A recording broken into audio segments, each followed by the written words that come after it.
The blouse was white when she bought it. That was 2 years and 1 man ago. Now Rosanne stood over a laundromat sink at 2:47 in the morning, scrubbing blood out of the collar with her bare hands, because in 5 hours she had a job interview, and this was the only shirt she owned that didn't already tell her story before she opened her mouth. Behind her, a 5-year-old girl lay on a folding table. Not on a blanket. On warm towels she'd pulled from someone else's dryer because Zuma had learned something no child should know how to learn. That warmth doesn't belong to you. You take it before the world notices. Her eyes were open, watching her mother, not the way children watch, the way soldiers watch. Mommy, if we eat today, will we starve tomorrow? Rosanne's hands didn't stop. We're gonna eat, baby.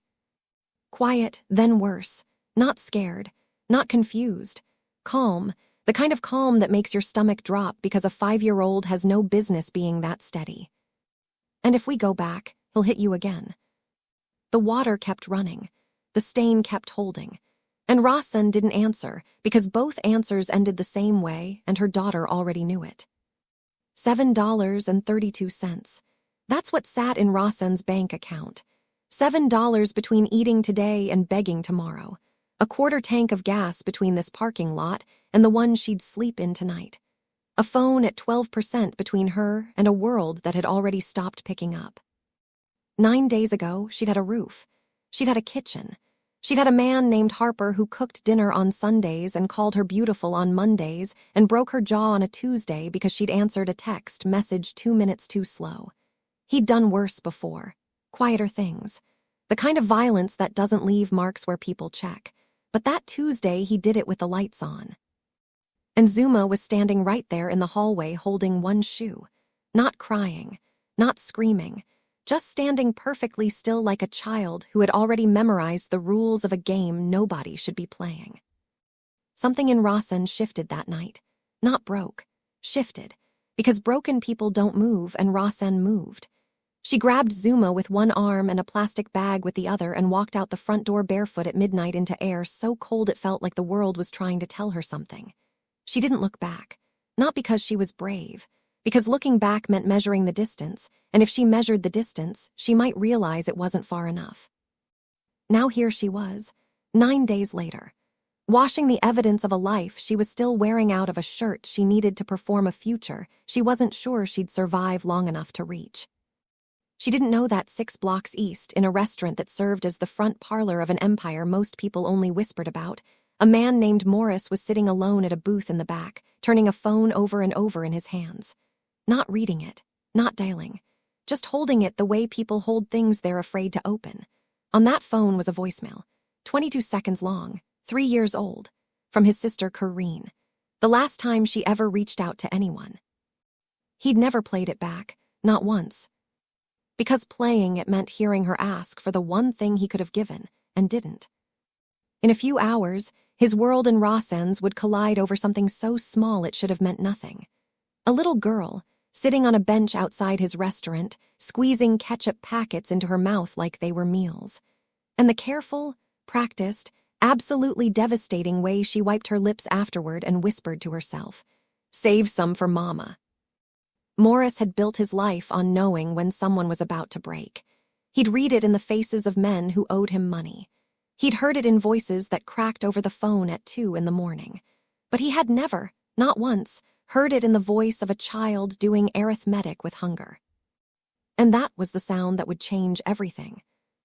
Before this story breaks you open, and it will, I need you to do something. Hit that subscribe button right now. Not for me. For every story like this one that doesn't get told because the algorithm buried it before it had a chance to reach the person who needed to hear it. Subscribe. Stay. This one's going to stay with you. Rosanne folded the blouse while it was still damp because she didn't have time to wait for dry. She folded it the way her grandmother taught her, pressing the creases with the flat of her palm, tucking the sleeves in like arms crossing over a chest. The stain was still there, fainter now, a ghost of pink along the collar that you wouldn't notice unless you were looking, and Rosanne had spent 4 years with a man who was always looking. She carried Zuma to the car. The girl didn't wake fully, just curled into Rosanne's neck like something that had learned to be transported, and settled into the back seat with her knees drawn up and her hands tucked between her thighs for warmth. Rosanne buckled her in, adjusted the oversized hoodie around her shoulders, pulled a crumpled fast food napkin from the center console and pressed it flat against her own thigh, then folded it into a small square and slid it under Zuma's cheek like a pillowcase. She started the car on the first try tonight. That was something. The drive to the office building where her interview would be took 11 minutes. She parked in the far corner of the lot, underneath a light that had burned out, because a working light meant someone might see them, and being seen meant being found, and being found meant Harper.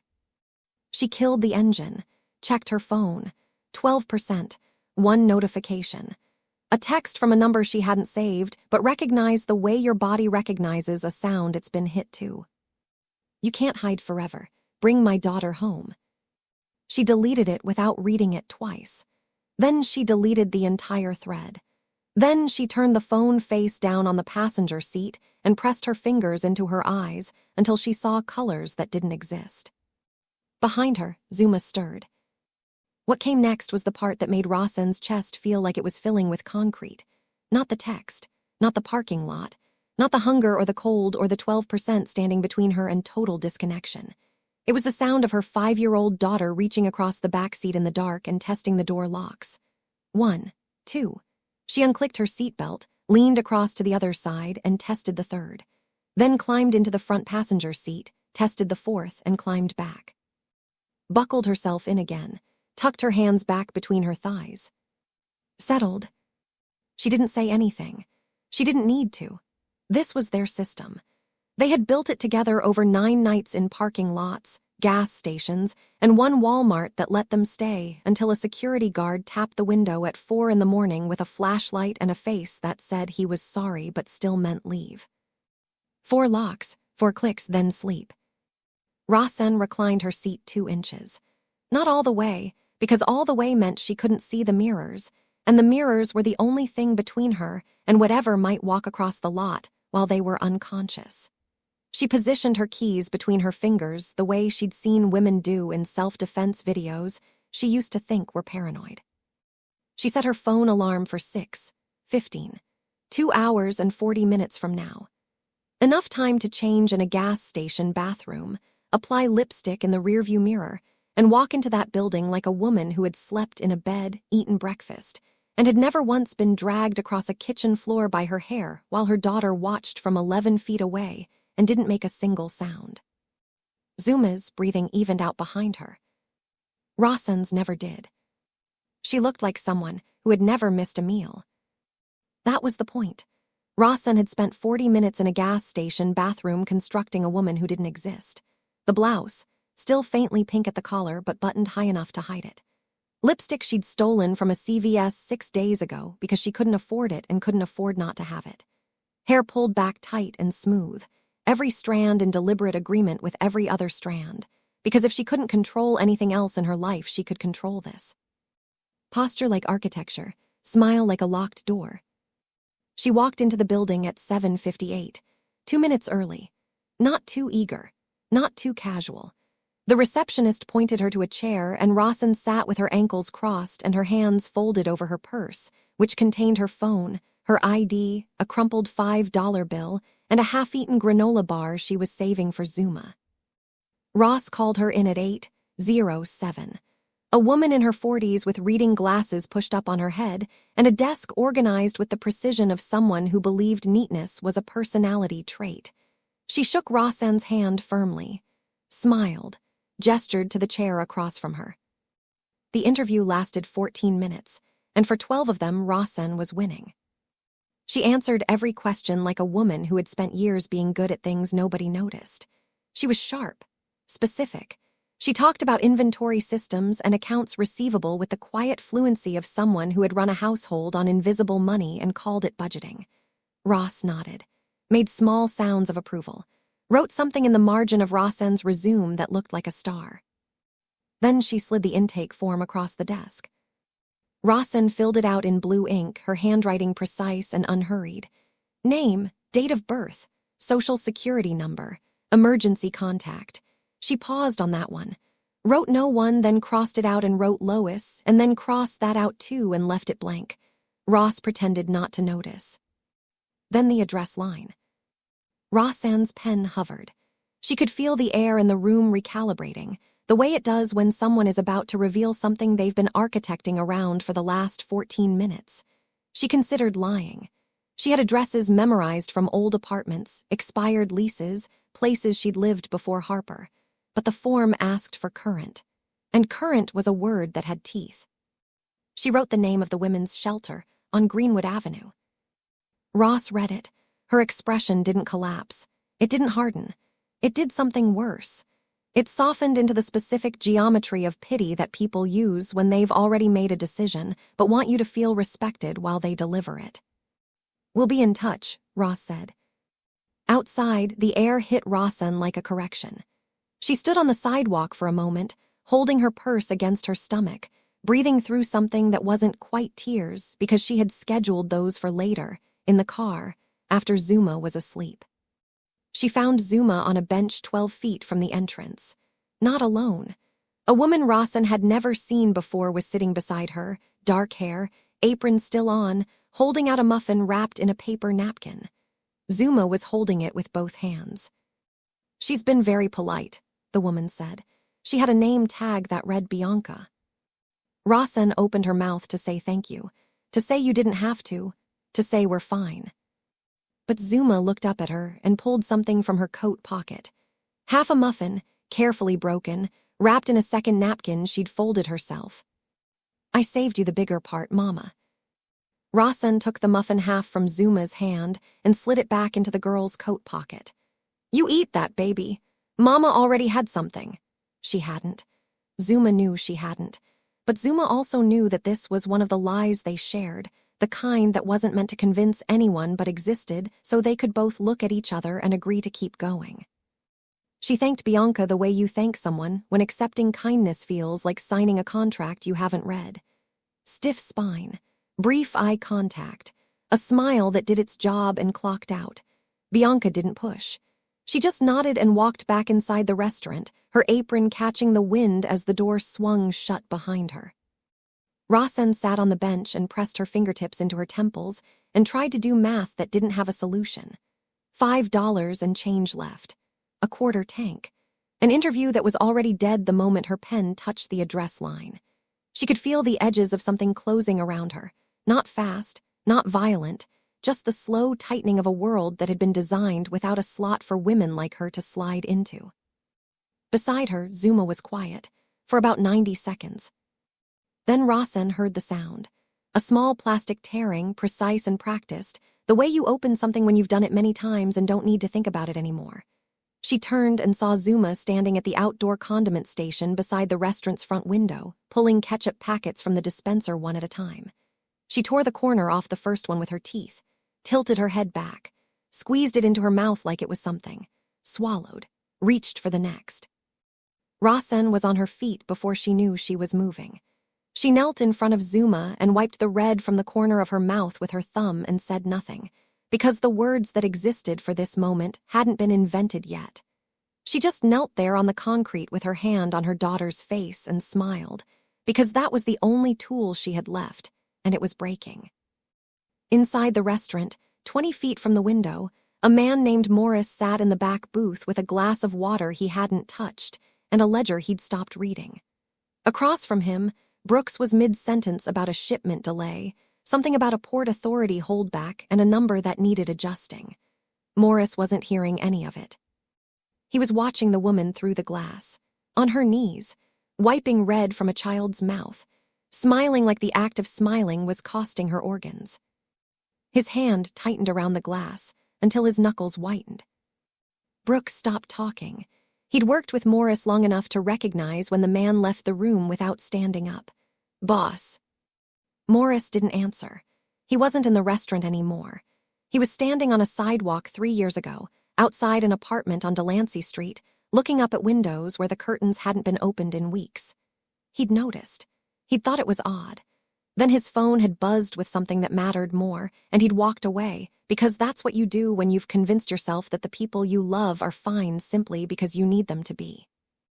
The curtains, never opened again. Now here was a woman on her knees, a child eating ketchup like a meal, and a smile he recognized so completely it made his chest feel like a room with no doors. Brooks tried again. "Morris, you good?" Morris set the glass down. "Who is she?" He came through the door the way men like him come through every door. Not fast, not loud, just present in a way that rearranged the geometry of the sidewalk. Tattoos climbing his forearms and disappearing under rolled sleeves. A build that didn't ask for space, it informed you that space had already been allocated. Eyes that moved once across the scene and captured everything worth capturing before his mouth even opened. Rosanne was still kneeling. She felt him before she saw him, the way you feel weather changing, and by the time she looked up her body had already made its decision. She stood and stepped sideways, placing herself between Zuma and the doorway, angling her shoulder like a wall. It was automatic. Muscle memory written by a man who wasn't here but had authored every reflex she owned. "You two eat yet?" His voice wasn't soft. It wasn't hard either. It was the kind of voice that had learned a long time ago that volume was unnecessary when weight would do. Rosanne's smile arrived on schedule. "We're fine, just waiting for someone." It was a perfect lie. Practiced. Load-bearing. The kind of lie that holds up a whole life if no one leans on it too hard. And it would have worked on anyone who hadn't spent the last 3 years listening for exactly that frequency. But Zuma was already looking up at him. Not with fear, not with curiosity, with something worse. A flat, calibrated gaze that moved across his face like a checklist. His hands, his jaw, the distance between his body and her mother's. She was reading him the way other children read picture books, scanning for the details that tell you what happens on the next page. "Mama doesn't have friends anymore," she said. Not to Morris, not to Rosanne, to the air between them as if she was simply correcting a factual error that needed to be addressed. He made them all go away. The lie collapsed on the sidewalk, like something dropped from a height. Rosanne's eyes filled. She didn't blink, didn't wipe, didn't look away. She just stood there holding the water in her eyes through sheer architectural will, because crying was a luxury that cost time and she was operating on a budget that couldn't afford it. Morris didn't reach for his wallet, didn't crouch down to Zuma's level, didn't tilt his head with the practiced sympathy of someone performing goodness for an audience of one. He just spoke. "There's a booth in the back corner. Quiet, nobody's gonna bother you, kitchen's open." Not charity, geography, a coordinate, a place to sit where the walls covered your back and the door stayed in your sightline. He was speaking a language Rosanne hadn't heard anyone use in 4 years. The language of someone who understood that safety isn't a feeling. It's a position in a room. She hesitated. Her fingers twitched at her side, sorting through 4 years of evidence that every open hand eventually closes. Zuma took her mother's hand and pulled. They went in. The booth was exactly where he said it would be. Corner, wall on 2 sides, clear view of the entrance. Rosanne sat with her back against the wall and pulled Zuma in beside her. Morris sat across from them and said nothing, giving the silence room to settle like dust after something heavy has been moved. Zuma studied him for 11 seconds. Then she spoke. "Do you hit people?" Morris was quiet, not stalling, choosing. "I've hurt people." "Do you still?" "Not people who don't deserve it." Zuma processed this with the mechanical patience of a child running an equation she'd been solving her entire life. "My daddy hits people who don't deserve it." Zuma ordered pancakes. She said the word like she was asking permission to breathe. When the plate arrived, she didn't reach for the syrup. She didn't tear into it the way hungry children tear into food, with elbows wide and cheeks full and joy leaking from every corner of their face. She picked up the fork and the knife, and she cut the first pancake into 4 equal pieces with the geometric precision of someone performing surgery. She ate 3 of the quarters slowly, chewing each one with her eyes half closed, not savoring but cataloging, logging each bite into some internal system that calculated how far this food needed to carry her. Then she picked up the 4th piece, wrapped it in a paper napkin, folded the napkin into a tight square, slid it into her coat pocket without looking down. She moved to the second pancake and did it again. 3 pieces eaten, 1 piece wrapped, coat pocket. Morris sat across the booth and watched, and felt something behind his ribs lock shut like a door slammed by wind. He knew this behavior, not from shelters, not from the streets, from a dining room table at his mother's house on a Sunday afternoon 3.5 years ago, when Kareen's daughter sat at the far end picking apart a bread roll and sliding pieces into her lap, while 10 adults ate and laughed and passed the potatoes, and not one of them said a word. Not because they didn't see. Because seeing meant asking, and asking meant knowing, and knowing meant having to do something about it. Morris hadn't done something about it. He stood, caught Brooks near the kitchen door and spoke low enough that Rosanne wouldn't hear. Run her name. Brooks didn't ask why. He'd worked beside Morris long enough to recognize when a question was actually an instruction that had already been decided. He stepped into the back office. 4 minutes later, he returned with his phone angled so only Morris could see the screen. Missing persons report, filed 3 days ago, by a man named Harper. No criminal record on the woman, but Harper's name pulled 2 prior domestic violence complaints, both from different women, both withdrawn within 72 hours after the complainants suddenly, conveniently, decided they had overreacted. The language in both retractions was almost identical, like someone had written the apology for them. Morris read the screen without blinking. Then he handed the phone back. Call Turner. Tell him I need him here tonight, not tomorrow, tonight. Brooks pocketed the phone and left without a word. Back at the booth, Bianca had appeared. Not summoned. Drawn, the way some women are drawn toward a frequency they've spent years trying to forget.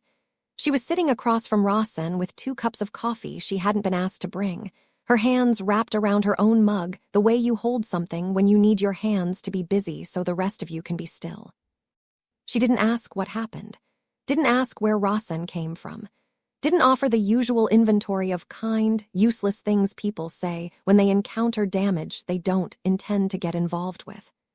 She just looked at Rosanne and said, I knew someone once who made the same face you're making right now.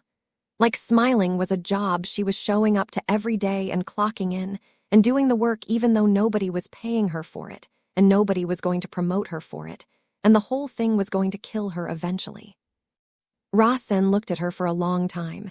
Then she picked up the coffee, held it with both hands, let the heat enter her palms like something she'd been owed. It is a job, she said. If you're still here, it's because you feel it. That weight in your chest right now, that's not going away. It's going to get heavier. If this story has already hit you somewhere you weren't expecting, do me a favor. Hit the like button. Share this with someone who needs to know they're not the only one who's ever eaten slowly to make it last. We're not even at the part that changes everything yet. Stay with me. The apartment above the restaurant was small, clean, ordinary in the way that ordinary becomes holy when you've spent 9 nights sleeping in a car with your keys between your fingers. Bianca unlocked the door and stepped aside without entering. She'd done this before, not once, not twice. Enough times that she had learned the choreography of it, the specific way a woman who has been hunted walks into a new space. You don't welcome them in. You don't gesture at the furniture and explain where the towels are. You open the door, you step back.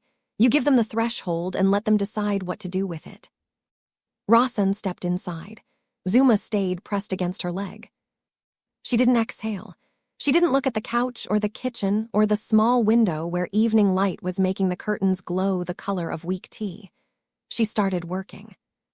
She checked the window in the living room, tested the latch, pressed the glass with her palm to see if it rattled.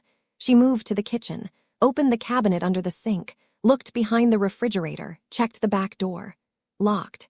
She checked it again. She walked into the bedroom, opened the closet, pushed the hanging clothes aside and looked at the wall behind them, got on her knees and checked under the bed, went into the bathroom. Pulled the shower curtain back in one fast motion.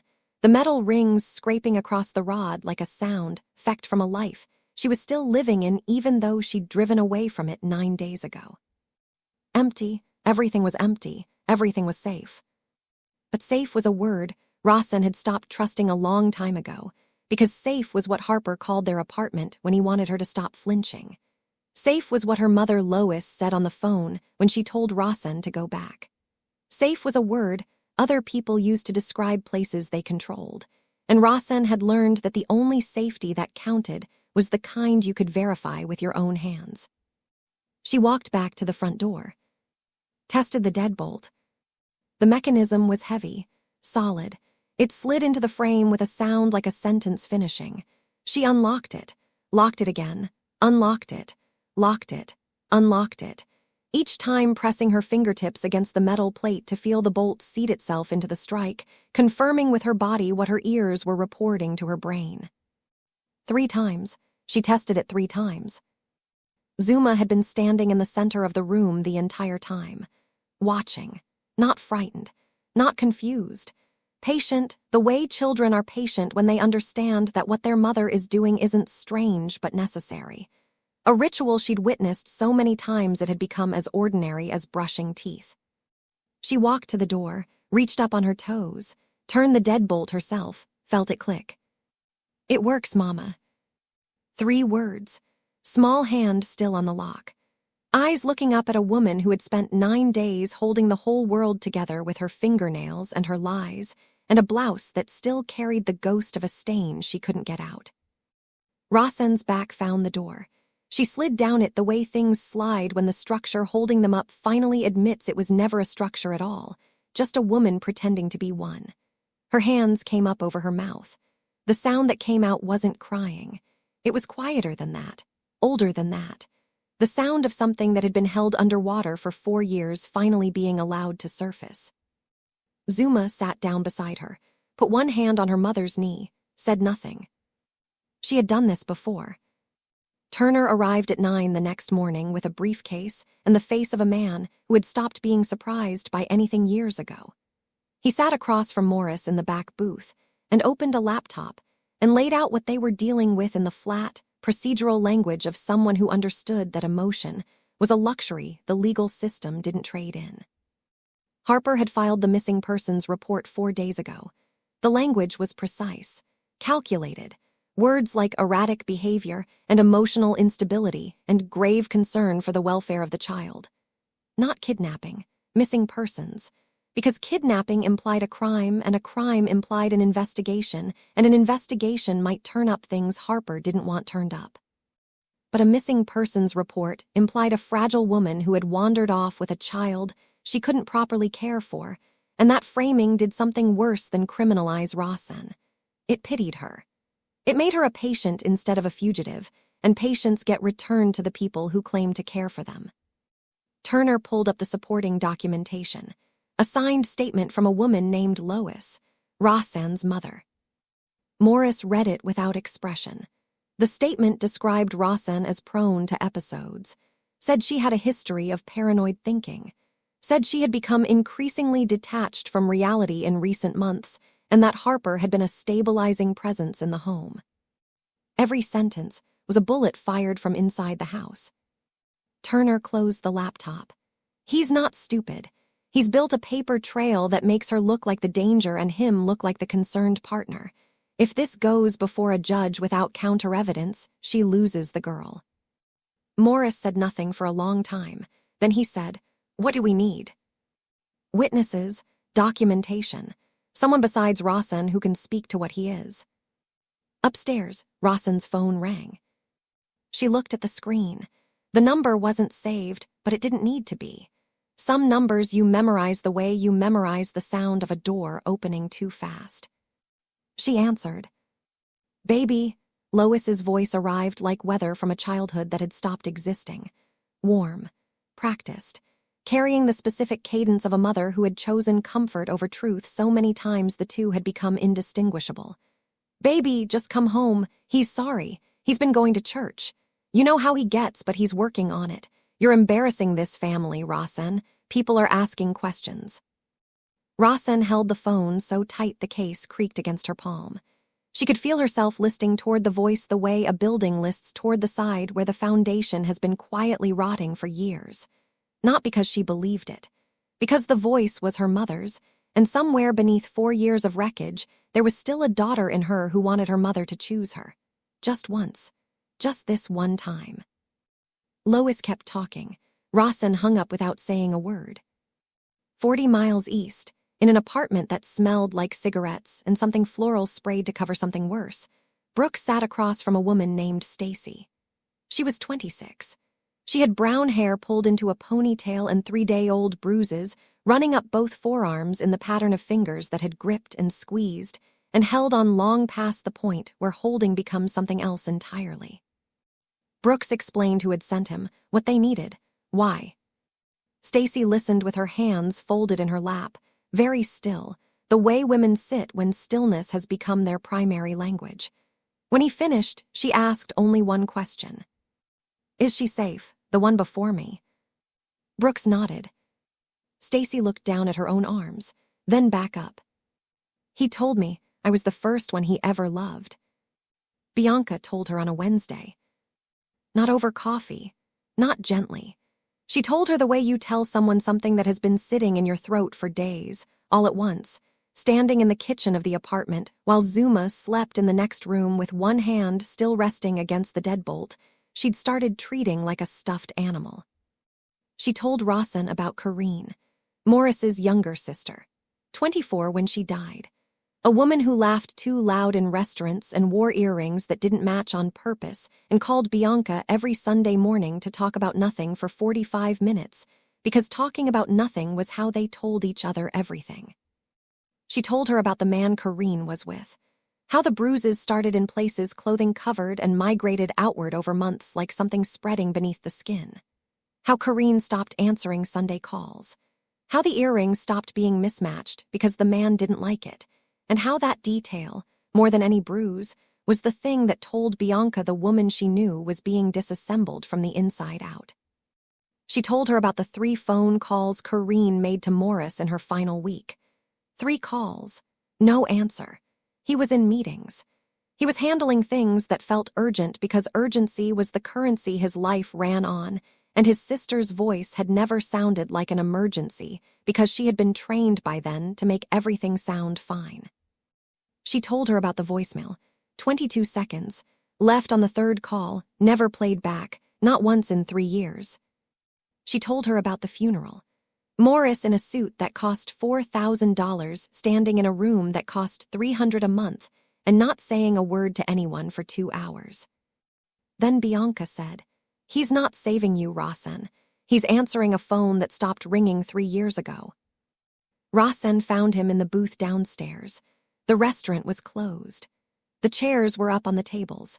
The overhead lights were off, and the only illumination came from the kitchen, casting long yellow rectangles across the floor like the room was being read by something that wasn't finished with it yet. She sat across from him. She didn't ease into it. She didn't build a bridge or soften the edges or assemble the kind of diplomatic framework that women are taught to construct before they say something a man might not want to hear. "You didn't save her." Morris looked at her. His face didn't change, but something behind it did. "And you can't save her through me. I am not Corrine. Zuma is not your niece. If you're doing this to settle a debt with a dead woman, I need you to tell me right now. Because I have already spent 4 years being one man's excuse for feeling better about himself, and I will not be yours." The room was very quiet. The kitchen light hummed. Somewhere outside, a car passed and its headlights swept across the ceiling and vanished. Morris said nothing. "Play it," Rosanne said. He knew what she meant. "Play the voicemail, Morris." His hand went to his pocket. Slowly. The way you reach for something that you've been carrying so long it has become part of your body, and removing it means removing something that holds you together even though it's the thing that's killing you. He set the phone on the table, pressed play. Corrine's voice filled the room like smoke. "Morris, I need someone to show up, just once. I'm not asking for much, just show up. Please just show up." 22 seconds, then nothing. Rosanne let the silence sit until it'd wait, until it pressed against both of them equally. Then she said quietly, "You showed up, 3 years late for the wrong woman." A pause, "But you showed up." Morris put both hands flat on the table. And for the first time in 3 years, the most dangerous man in the city closed his eyes and broke. 6 months later, Zuma raised her hand in class. It was a small thing. The kind of thing that happens in classrooms 30,000 times a day across the country and nobody notices because nobody is supposed to notice. A child's arm going up. A question being asked. A voice being used in a room full of other voices without checking first to see if using it was going to cost something. But Rosanne noticed. She noticed because 6 months ago her daughter didn't raise her hand for anything, didn't speak unless spoken to, didn't make noise above a whisper because noise was a trigger, and triggers were attached to a man who had taught them both that the safest version of yourself was the smallest one. Now Zuma laughed at recess loud enough that the teacher on duty looked over. Not concerned, just surprised. Because there's a specific volume of joy that catches people off guard when it comes from a child who used to move through the world like she was trying not to leave fingerprints on it. Rosanne worked at the restaurant now, not behind the counter, in the office, managing the books with the same precision she'd once used to manage a household on invisible money and borrowed time. Bianca had offered her the position not as charity but as arithmetic. She needed someone she could trust with numbers, and Rosanne had spent 4 years accounting for every dollar and every bruise and every lie, which made her the most qualified accountant Bianca had ever met. She had an apartment, a lease with her name on it, a mailbox she checked without flinching. She still locked the door at night, once now, down from 3. Morris still sat in the back booth most evenings, but something had shifted in the architecture of him. Brooks noticed it the way you notice a building that has settled into its foundation differently after a storm. Quieter, less armored. He still carried the phone with Corinne's voicemail, and on her birthday he played it. Not as punishment anymore. Not as a wound he picked open to remind himself he deserved the bleeding. As remembrance. The way you play a song that someone you loved used to sing. Not because it doesn't hurt, but because the hurt has finally become something you can hold without it holding you. Lois never called again. Rosanne didn't call her either. Some doors close from the inside, and the women who close them are not required to explain the lock. Harper was in custody. Stacy's testimony combined with Turner's filings and the 2 prior complaints that had been conveniently retracted created a pattern that even the most sympathetic judge couldn't ignore. He would not charm his way out of this one. Some men run out of rooms to darken, and when the last light comes on, the thing they actually are has nowhere left to hide. On a Tuesday in April, Rosanne received a call from Zuma's school, a parent-teacher meeting.